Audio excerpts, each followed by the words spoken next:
Papalapit na ang undas, kaya abala na ang ilan sa paghahanap ng Halloween costume. Sa Santa Barbara, Pangasinan, abala naman ang ilang negosyante sa paggawa at pagtitinda ng mga kandila. Makibalita tayo kay Roland Umangay ng GMA Dagupan. Abala na sa paggawa ng kandila ang ilang trabahador sa paggawaang ito sa Santa Barbara, Pangasinan. Inaasahan daw kasing tataas na ang bilang ng mga bumibili ng kandila habang papalapit ang undas. Pinakamabili raw sa ngayon ang procession candle, lalo na yung may larawan ng Our Lady of Manawag. Sa ngayon, hindi bababa sa 2 pesos and 50 centavos ang halaga ng ganitong kandila. Pero habang papalapit ang undas, asahan na raw na tataas ang presyo. Gumagawa rin dito ng mga decorative candles tulad ng mga korteng orchids.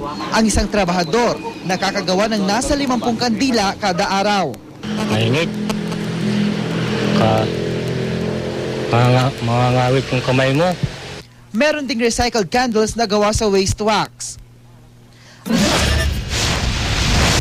Ang ilan namang taga Rosales, Pangasinan, ngayon palang naghahanap ng Halloween costumes. Minsan lang daw kasi ito sa isang taon kaya dapat ma-enjoy ng mga chikiting.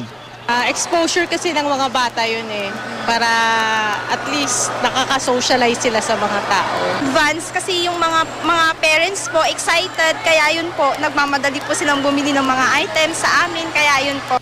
Ilan lang sa mga mapagpipilian ang mga maskara, mga sombrero at kung ano-ano pang nakakatakot na maisusuot. Meron ding pang dekorasyon. Meron din namang cute na costumes tulad ng pang fairy at pang princess. Roland Umangay, Nagbabalita, Pilipinas.